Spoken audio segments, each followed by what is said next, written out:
Good morning! Geez, it's been a while. It is a beautiful, absolutely beautiful Sunday morning today. My friend Emily has invited me to join her at the Lifeline book fair. I love the Lifeline book fair immensely. I support it nearly every time it comes to Canberra, and I really want to go. And Emily said she'd come with me, and so I thought I'd try and bring you along, and we'll see how this goes. I am exhausted. I've just woken up. I have 12 minutes to get ready and go. 15 minutes later. I just took 5 minutes to get down from the elevator upstairs to my car, 7 floors down. So we're gonna multitask and try and film while we drive. Probably irresponsible, but we're gonna do it anyway. Often I go to the book fair with like a specific idea of something I'd like to purchase, but I don't actually have anything in mind that I'd like to purchase today, which is kind of exciting. So we're just gonna see what it's like. I keep trying not to buy books, and then it just happens. Like, a big part of it was I broke my arm at the start of this year, so I literally couldn't hold books because my wrist was just a little bit snapped. Oh, that's a nice blinker, mate. I was trying to think, like, because tasks that I could do with one hand were very limited, one of my favourite things to do with my free time is reading. So I did some brainstorming and decided to get myself an e-reader, and my dad gifted me a Kindle, which was such a lovely gift, and it has been so useful, enabling me to continue my love of reading whilst not being able to physically hold books. But because of that, most of the books that I've purchased have been digital books. Like, I always kind of consider this separate to purchasing books, because the money that you're spending is going directly towards helping people in need, and it's a way for us to, you know, as purchasers, as consumers of novels and books, to work on a way that minimalises the impact of bookmaking on the environment. And as readers, we can get books for a really bargain price. Really bargain price. Yep, that's exactly what I said. Okay, so I just arrived and I am so completely confused. I looked up a map on my phone and I'm doing the typical female thing of not being able to read a map because I've got absolutely no idea. There's a whole bunch of stables in front of me which are nowhere on the map, and I'm really confused, and Emily hasn't replied to my text yet. So I think I'm just gonna go for a walk and see if I can find— oh, there's a horse. Whose horse is that? So I think I'm just gonna go for a walk and try and find where I'm meant to go, because I'm so completely confused. 1 week later. So I did an oopsie. Because after that last clip, I just didn't pick up the camera again. So I ended up finding where I was meant to go. I called Emily and she was like, it's just up the next exit. I did the same thing. So that made me feel really good that Emily did the same thing that I did. And it was actually really easy to get to, because like all of the cars that were driving up the same road were going to that exit. So next time, use your common sense, Bethany. I didn't film inside the actual book fair because I wasn't sure of like privacy laws, and I was also kind of just excited about the books, so I didn't film it. But it was really cool. It was at a different location to where it normally is at. It's normally at the Epic Centre, and it was at this racecourse area.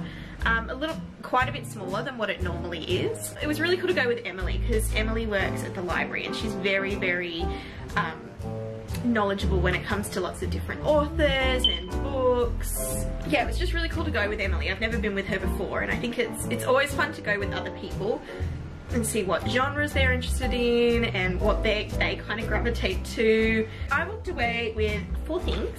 I don't know why, they gave me a discount, which is really good. So I looked at all of the prices on the inside of the books, and I was meant to pay $16, which for 4 books, come on. That's amazing. And they gave it to me for 8, so I only paid $2 a book. So the first one I picked up was pretty immediately when I walked into the book section. This was in the kids section, and this is called Scrimshaw. And basically I saw it look like pirates, and I was like, well, Elly needs that, and so I bought it for her. I've got no idea what it's about. When Nathan is taken hostage— Nathan? Elly. What? There's a Nathan in this book. Avast, you dirty dog. Nice. Pirates for Elly. That's all I have to say about that one. The next one I picked up was in the same section, and this was a bit of a nostalgic purchase for me. This was Truck Dogs by Backbay. So Backbay is one of my all-time favourite illustrators. He's not just someone who, you know, illustrates a children's book and that's it. He's someone who is very smart in trying to make it like a learning experience for the kids. And this is one that I started reading, but I never finished it because I was more just obsessed with his illustrations that are in it. So there are all of these different truck dogs with different names, and they're trucks that are dogs. But I bought it because I've never actually read the entirety of the book. I started reading it, but I can't remember what it's about. I don't know, I think it'll be fun. And I think, you know, one afternoon I can just read that, and then Emily said she wants to read it as well. I saw it and it was just one of those purchases, you know, sometimes you see something and you're like, you are coming home with me. Your life is with me now. And that was one of them. Next one was this one called The Chalk Man.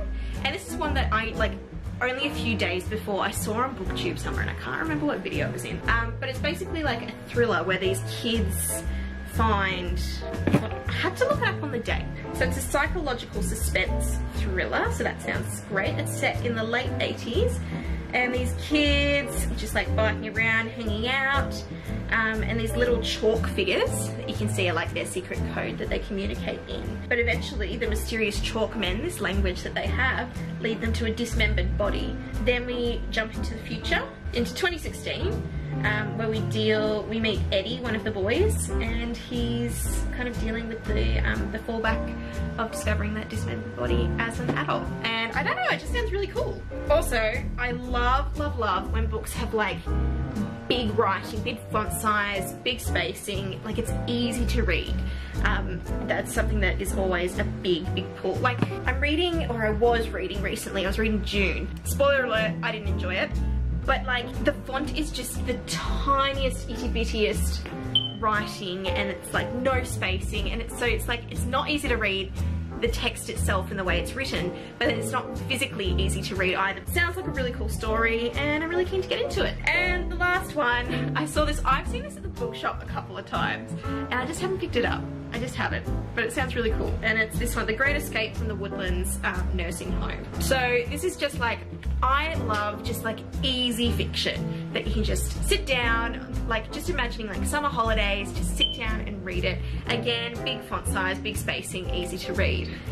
So I saw this because I've seen the previous one that she's written, Jacaranda Retirement Village. I've seen that on the bookshelf as well. But when I saw the reverse of this, it says meet the inmates, and you've got like all of these like people who are at the retirement, the nursing home, and that just sounds like that's so cool. I'm really happy. These are the purchases I made at the Lifeline book fair. I just realised, I probably should have realised before now, how cool is the spine on the chalk man?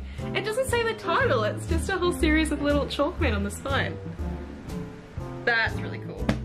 Anyway, these are the purchases I made, and I'm actually really excited to read, well, 3 of them. 3 of them are for me, one's for Elly. 4 very successful purchases on the day. Thanks for dealing with my forgetful brain. The beginning of 2021, it's just been a bit of a write-off, and I'm feeling really good, my hand's feeling better, and we're just gonna start again. We're gonna start brand new.